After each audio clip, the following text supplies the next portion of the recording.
D'abord et avant tout, il faut y croire à l'accueil personnalisé.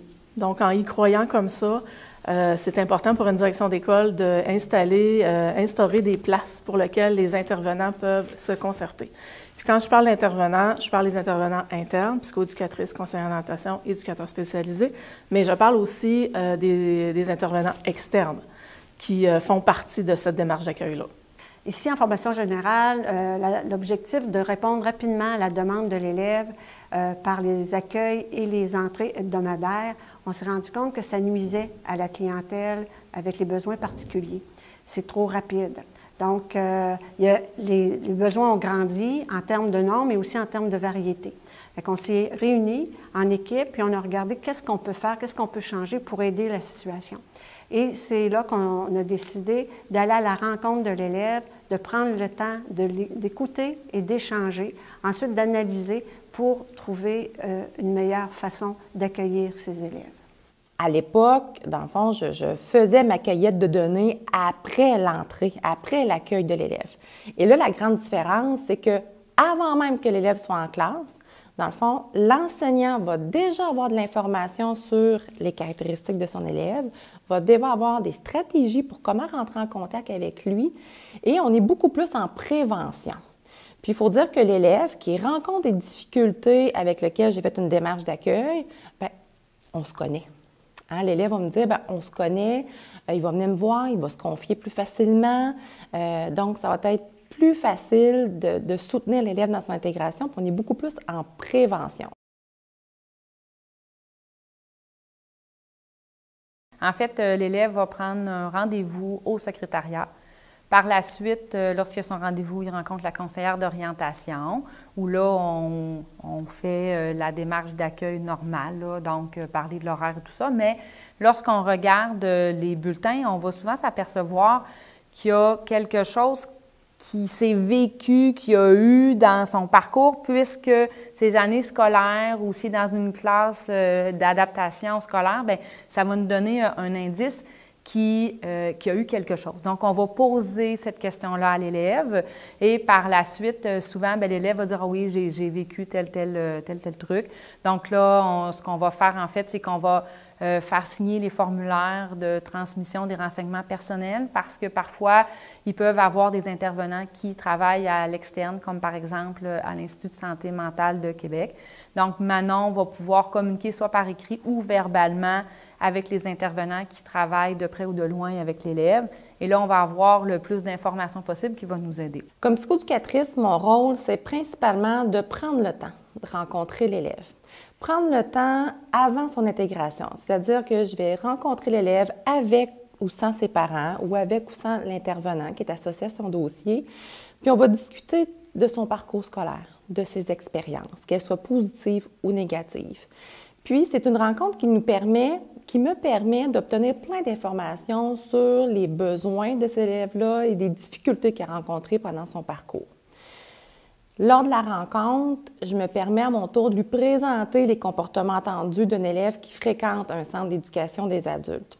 Pourquoi c'est important de le faire? C'est que l'élève arrive avec une représentation où il s'est fait une image de ce que c'était le centre d'éducation des adultes. Puis, parfois, c'est important de prendre le temps d'en discuter puis de valider ses perceptions. Donc, quand je présente les comportements attendus, déjà, l'élève est capable d'identifier « OK, non, ça, ce comportement-là, ça va être un défi pour moi quand je vais arriver au centre. » OK, parfait. Donc, on peut déjà identifier des stratégies ou des moyens pour l'aider. Donc, avant même que l'élève rentre dans la classe, déjà, on est capable de connaître ses besoins, ses capacités, ses difficultés, puis on a déjà des stratégies à lui proposer pour soutenir son intégration. Moi, mon rôle en tant que gestionnaire, c'est d'abord d'être la leader. Okay? La leader là-dedans. Moi, je me sens un peu comme un capitaine de navire, un chef d'orchestre, pour dire, bien, dans mon centre, quels sont les services qui sont offerts à mes élèves et comment je peux mettre à profit chaque compétence professionnelle de la psychoéducatrice, du conseiller en orientation, de l'éducatrice spécialisée et même notre surveillante d'élèves qu'on inclut là-dedans. Donc, la démarche d'accueil s'imbrique dans toutes les autres actions qu'on va poser pour aider nos élèves durant l'année scolaire dans notre planification annuelle. Et tout ceci part d'une même base de notre projet éducatif. Parce que dans notre projet éducatif qu'on a travaillé avec les enseignants, les intervenants, on a tous choisi des objectifs qui nous parlaient. On rencontre tous les enseignants. La psychoéducatrice avec moi, on rencontre tous les enseignants qui sont concernés par des élèves qui ont des besoins particuliers. Et une présentation est faite des besoins de l'élève, mais aussi des stratégies à utiliser en classe pour mieux aider l'élève. Donc ça se fait à chaque début d'année. Ensuite, on a des comités multidisciplinaires où est-ce que les conseillers d'orientation sont là, la psychoéducatrice est là, éducatrice spécialisée aussi, et les enseignants peuvent à ce moment-là nous référer des élèves pour qui ils se questionnent, pour qui ils ne savent pas comment les aider. Donc, c'est peut-être un élève qui est rentré par la démarche d'accueil ou peut-être pas, mais ça reste quand même une place que les intervenants, une fois par mois, peuvent et se concertent, puis ils utilisent leurs compétences professionnelles à chacun, hein, parce que la description des rôles, le respect des rôles est très, très important dans cette démarche-là. La collaboration avec les partenaires est vraiment hyper importante parce que les élèves, avant de venir chez nous, reçoivent souvent des services à l'extérieur, que ce soit avec le Carrefour Jeunesse-Emploi, que ce soit avec les centres de réadaptation ou d'autres organismes communautaires. Dans le fond, eux, ils ont une expérience avec cet élève-là, ils le connaissent avec leur point de vue. Donc, c'est important de prendre un temps avec les partenaires, de définir nos collaborations, définir nos moyens de communication par rapport à l'objectif qui appartient à l'école, qui est d'une intégration scolaire et même sociale. Puis, OK, toi, ton point de vue, ton travail est à quel niveau?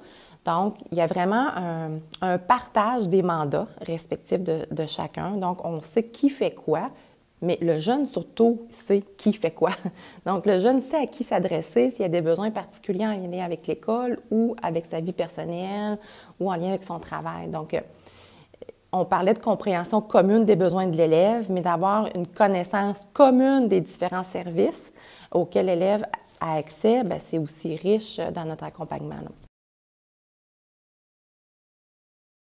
Le Carrefour Jeunesse-Emploi Montmorency, en fait, c'est un organisme 15-35 ans qui soutient les jeunes participants, en fait, dans leur intégration en emploi ou en milieu scolaire. Bien, évidemment, ça a été très bien reçu parce que les participants chez nous, parfois, sont très éloignés là, de l'école ou vivent de l'anxiété par rapport à ça.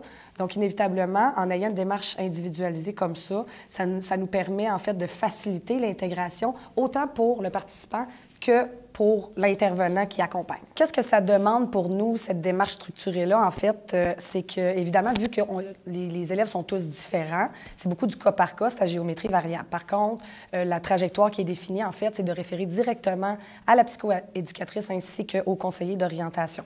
Après ça, là, on va accompagner le jeune, faire une première rencontre. On parle vraiment d'un travail de complémentarité là, dans l'atteinte des objectifs pour lui. Le Carrefour Jeunesse-Emploi Montmorency a embarqué dans le projet parce que cette approche personnalisée-là fait en sorte qu'on développe une compréhension commune de la situation de l'étudiant. Comme ça, on travaille tous dans le même sens. Même si on continue sur un suivi, une fois que l'élève est intégré, bien, le Nouvel Horizon devient comme un filet de sécurité secondaire, puis ça facilite le maintien à l'école. Nous croyons beaucoup à ce partenariat-là qui est bénéfique pour nos clients, mais aussi pour tous les intervenants qui gravitent autour.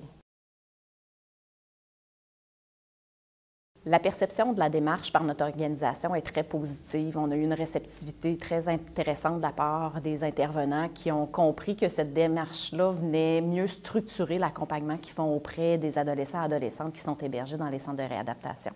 On a remarqué que ça permettait un meilleur soutien, une meilleure proximité, une meilleure communication pour les intervenants qui, des fois, ont l'impression de ne pas savoir nécessairement ce qui se passe dans le milieu scolaire, alors que là, la communication qui est établie par cet accompagnement-là permet un meilleur accompagnement au quotidien de ces enfants-là.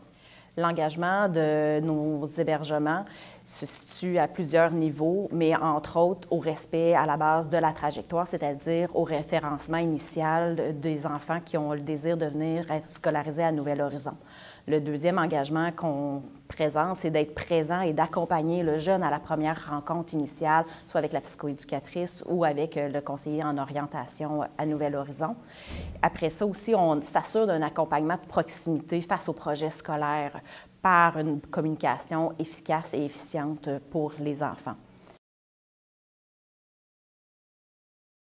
Pour les élèves, je vous dirais qui passent par la démarche d'accueil connaissent beaucoup plus les services que les élèves qui rentrent par la grande porte. Donc ça, c'est à nous à travailler, à ce que tous les élèves connaissent les services, j'en conviens, mais la démarche d'accueil, ça fait un phare.